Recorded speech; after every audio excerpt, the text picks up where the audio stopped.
Sì, sì. Prego, legga la dichiarazione con cui si impegna a dire la verità. Consapevole della responsabilità morale e giuridica che assumo con la mia deposizione, mi impegno a dire tutta la verità e a non nascondere nulla di quanto è a mia conoscenza. Si accomodi. Lei si chiama Danilo Mariani. Sì, Danilo Dove Mariani. è nato? Sono nato a Firenze, In che data? 9 giugno 64. Ed è residente? A Sarteano, un viale Umbria 2. Grazie. Prego. Prego, la difesa. Grazie Presidente. Buongiorno signor Mariani. Buongiorno. Lei che tipo di rapporti se ne ha con il dottor Berlusconi? Niente, io sono un musicista che ogni tanto vado a suonare a degli eventi che fa il Presidente. Quindi lei svolge la professione di musicista? Sì, esatto. E lo fa da solo? O anche Lo faccio anche con mia moglie da 30 anni, dal 1982, e quindi facciamo insieme o da solo, dipende i casi, insomma, o le cose. Quindi lei spesso lavora assieme anche a sua moglie? Sì, assolutamente sì. Senta, lei ha avuto modo di svolgere questa sua attività di musicista da solo o in compagnia di sua moglie presso l'abitazione del dottor Berlusconi? Sì. In Arcore? Sì. Anche presso altre abitazioni? Sì, Dove? in Sardegna e a Roma. Quando ha iniziato questo suo rapporto con il dottor Berlusconi? Dal 2006, gennaio del 2006. Quindi anche nel periodo 2009-2010 lei ha svolto questa attività? Sì. Senta, lei ricorda di aver partecipato a serate in quel di Arcore in quel periodo 2009-2010 in cui ha svolto questa attività? Sì, alcune serate, sì, mi ricordo. Ne ha fatte molte? Ora il numero esatto non so dirlo, però diciamo che magari in quegli anni lì, in estate probabilmente qualche serata in più, magari agosto ci sono le ferie, in inverno meno, insomma, ecco, però ora il numero esatto non so quantificarlo. No, ma lei ha un ordine di grandezza. 10, 20, 50, 2. In un anno saranno, non lo so, 15, 20 serate, non lo so. Senta, lei ricorda i partecipanti a questi incontri? C'erano amici dell'onorevole Berlusconi, chi c'era, figli, parenti, amici, se può dare una rappresentazione al tribunale dei presenti? Certo, a volte c'erano anche i figli, a volte ci sono stati dei politici, amici suoi, persone di amicizia sua, e un po' di tutto, insomma, nel senso di amicizie sue, di politici, di figli, di ospiti, insomma. Senta, lei ha partecipato quindi anche a numerose serate. In queste serate c'erano anche ospiti femminili? Sì, anche, certo. Senta, in queste serate lei ha avuto modo di notare ospiti femminili, per quanto lei sapesse, minorenni? No, assolutamente no. Senta, ricorda il nome di qualcuno di questi partecipanti, qualcuno che lei conoscesse? Mi ricordo per esempio il fisioterapista Giorgio Puricelli, mi ricordo Licia Ronzulli, mi ricordo il marito anche di Licia, Mariano Apicella, mi ricordo, sì, adesso tutti non mi vengono in mente, però. Mariano Apicella era lì come ospite o era anche lui lì a fare qualche cosa? Suonava anche lui, sì. E tra le ospiti femminili lei ricorda qualcuno? Mi ricordo la Nicole Minetti, mi ricordo la Barbara Fagioli, mi sembra, mi ricordo adesso un'altra, però i cognomi non è che li so, mi ricordo Anna e Maristel Polanco. Okay. Senta, lei oltre che alle cene ha avuto modo anche di cantare e suonare nel locale sottostante? Sì, sì. E lei era quindi in che posizione? Cioè c'era un punto musica, c'era qualche cosa? C'è un piccolo, come posso dire, un piccolo banco dove ho una tastiera dove suono o metto della musica, insomma, in base al repertorio che voglio fare. Scusi, interveniamo. Sì. Quale locale? Il A quale locale sottostante. sta facendo riferimento? Al locale sottostante. Ce n'è stiamo facendo uno solo in riferimento. tutta la villa di locale sottostante? Sono due attigui, c'è un piccolo teatro dove abbiamo visto delle partite, dei film, fatto un po' tipo cinema, diciamo, dove c'è un maxi schermo, dove si vede la televisione o dei film, cose del genere, e poi c'è un altro attiguo a questo teatro, un altro locale tipo taverna, diciamo, dove ci sono delle poltroncine in giro e dove c'è questa postazione mia per cantare e per suonare. Ecco. E cos'altro? Niente, sedie, dei tavolini e basta. Un piccolo bar. Un bar. Sì, un piccolo bar. Prego. E quindi questo locale tipo taverna era adibito a locale da ballo sostanzialmente? Da ballo, come posso dire, non proprio da ballo, cioè non è che è un locale da ballo, è un locale dove si va giù a fare due chiacchiere, ascoltare della musica, dove si può anche ballare, certo, però non è da ballo, cioè un posto da ballo proprio. C'è anche un palo da discoteca? C'è anche un palo, sì. Senta, in questa sala lei si tratteneva fino alla fine della serata? Sì, fino alla fine della serata, sì.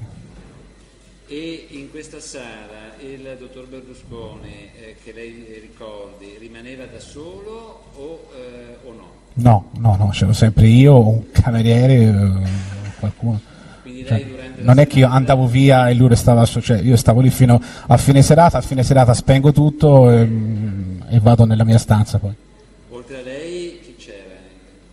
In che senso? Chi c'era oltre a lei come personale? Ah, di personale c'era un cameriere, se c'era Mariano era giù con me anche lui e basta. E poi le persone che erano scese con noi. Di sicurezza che lei ricordi? No, che ricordo io no. Senta, nel corso di queste serate lei ha potuto assistere a delle... Come si svolgevano le serate? Il testimone suo deve evitare le domande suggestive. Come si svolgevano le serate? Scusi Presidente, io la domanda non l'avevo ancora finita, per la verità. Comunque, se vuol farla lei al posto mio... Il Tribunale si vuole garantire la genuinità e quindi ci siamo noi permessi di... garantire la genuinità, Presidente. Bene. Io stavo domandando nel corso delle serate, che cosa accadeva? Grazie, Prego. perfetto. Allora niente, nel corso delle serate, dopo cena si scende giù, io inizio a cantare, a suonare, le persone ascoltano, metto anche della musica magari un po' più allegra, si può ballare, basta, non succedeva altro, io canto e a fine serata poi finisco, chiudo e spengo. Bene, adesso le faccio una domanda più specifica. Nel corso delle serate accadevano eventi che potessero avere natura sessuale? No, nel modo più assoluto, no. Lei ha potuto assistere a situazioni scabrose, non so come altro fare la domanda perché non sia suggestiva, ma è una domanda secca. Scabrose nel senso, se si riferisce al sessuale come diceva prima, no. Ha potuto vedere delle donne o degli uomini nudi? No. Ci sono stati spettacoli teatrali?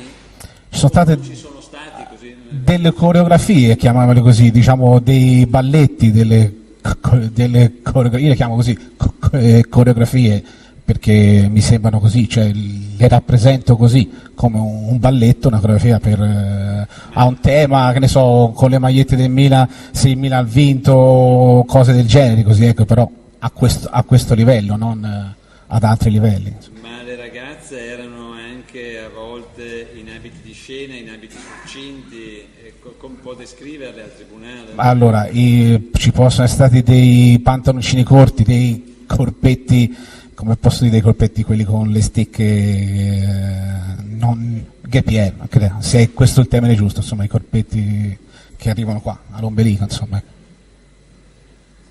Lei ha avuto modo di vedere se c'era il consumo di sostanze alcoliche? Massimo champagne, oltre a quello no. Sostanze stupefacenti? No, assolutamente. Lei ha potuto, anzi facciamola in maniera più asettica possibile, qual era l'atteggiamento delle ospiti femminili nei confronti del dottor Berlusconi? Ballavano, è logico che il personaggio, allora, c'è sempre un tentativo di mettersi in mostra a una persona magari più importante, però non sono atteggiamenti che sfociano in sesso, in cose, sono atteggiamenti che si possono vedere in qualsiasi locale. Io ho 30 anni che vado in giro per piano bar, locali di discoteche, se ne vedono di peggio, ma molto peggio, cioè non è di Noi cose. sappiamo quanto prima, nel senso che ci deve descrivere vabbè, quello no. che accadeva, perché questo è il suo giudizio, dopodiché la domanda del difensore voleva Le sto sapere, dicendo che appunto ballavano, però deve non è che... descrivere perché non è sufficiente. Ballavano in modo, c'è chi balla in modo più sexy, chi no, chi ha voglia di mettersi più in mostra, che è più esibizionista, chi no, chi se ne sta in un angolo a smessaggiare al telefonino, chi ballano insieme, però tutto qui, cioè non so cosa intenda per cose in più, se è andata... Scusi, in questi momenti di ballo più o meno provocante, c'erano dei contatti fisici tra le giovani e il dottor Berlusconi? No, assolutamente, no. E, di converso, lei ha visto il dottor Berlusconi, anzi, che atteggiamento aveva il dottor Berlusconi nei confronti di queste ragazze? Allora, lui stava sempre seduto, quindi parlava con chi era vicino, a volte anch'io, per esempio, ho messo dei dischi, delle cose, sono andato a sedere, abbiamo scambiato 2 chiacchiere, sono tornato, chi smette di ballare si siede accanto, bevono un drink, 2 chiacchiere, 2 parole, basta, però a livello come quando si fa una festa in casa fra amici che andiamo per esempio a fine cena, 2 chiacchiere o un bicchiere, un drink, se si balla, però E come ecco, finisce lì. Berlusconi ballava? No. E lei non ha avuto modo di vedere contatti fisici tra il dottor Berlusconi e queste ragazze? I contatti fisici sono la stretta di mano, basta, cioè non contatti fisici equivoci, ecco, diciamo. Cioè, di natura sessuale? No, assolutamente no. Senta, lei ha avuto modo di conoscere Karima El Mahroug del Tarubi? L'ho vista, sì. L'ha vista sul giornale? No, l'ho vista a Arcore, l'ho vista. Sì. E l'ha vista in occasione di una di queste serate o in altre occasioni? No, in una cena, ora non mi ricordo il giorno esatto, però in una cena, certo. Come mai la ricorda? La ricordo perché lei prima della cena raccontò tante cose che riguardavano la sua vita. Lei era presente quindi alla cena? Ero presente alla cena, sì, ero presente. E lei diceva che appunto che aveva avuto l'olio bollente da suo padre perché credo si era convertita al cristianesimo, cose del genere, adesso questo non mi ricordo con esattezza, però ci fece vedere una ferita che aveva qua in fronte, ci disse che la sua madre era una cantante egiziana famosa, diceva lei, insomma, e poi appunto queste cose qua di vita sua, insomma, di disavventure della sua vita, insomma. E fece vedere cioè diede qualche prova documentale rispetto a questa parentela, no scusi, rispetto a questo collegamento con una madre cantante, fece vedere qualche cosa? Sì, fece su YouTube, fece vedere un paio di video che questa donna cantava in una televisione egiziana, tipo una trasmissione tipo Domenica In, tipo queste cose qui, insomma uno spettacolo insomma in TV. Ho capito. E in quella serata accadde qualcosa di particolare? No, una serata come tutte le scene che abbiamo fatto, insomma niente di particolarmente... Nel dopo cena che lei ricordi accadde qualcosa? Ci furono scene di tipo di natura sessuale? No, nel modo più assoluto. Ricorda se la ragazza tenne comportamenti particolari? No, ora non me lo ricordo questo, però non comportamenti comunque che uno possa ricordare perché si sia o spogliato o ha fatto qualcosa, no, questo no, assolutamente. Lei poi ha avuto modo di rivederla? Un paio di volte mi sembra, sì. Sempre lì? Sì, sempre lì, sì. E anche in queste occasioni lei ricorda se è accaduto qualcosa di particolare? No, niente di particolare, come sempre, nel senso solita cena, chiacchiere, parole, musica, canzoni, niente. Verso che ora finivano queste serate che le ricordi? Dipende, mezzanotte e mezzo, l'una e mezzo, dipende, magari se era un sabato poteva arrivare alle 2 magari, però insomma più o meno. Se si considera poi che andiamo a cena anche tardi perché magari il Presidente ha sempre impegni e cose da fare, quindi non è che si va a cena alle 8, magari andando a cena alle 10 si fa presto anche a fare l'1 o mezzanotte e mezzo. Insomma. Ecco, scusi, sua moglie partecipava a queste... È venuta diverse volte, sì. Sì. E anche al dopo cena? Anche al dopo cena, sì, certo. Io avevo stato un'altra domanda, grazie. Nessuna, Presidente. Prego, può andare. Grazie, arrivederci.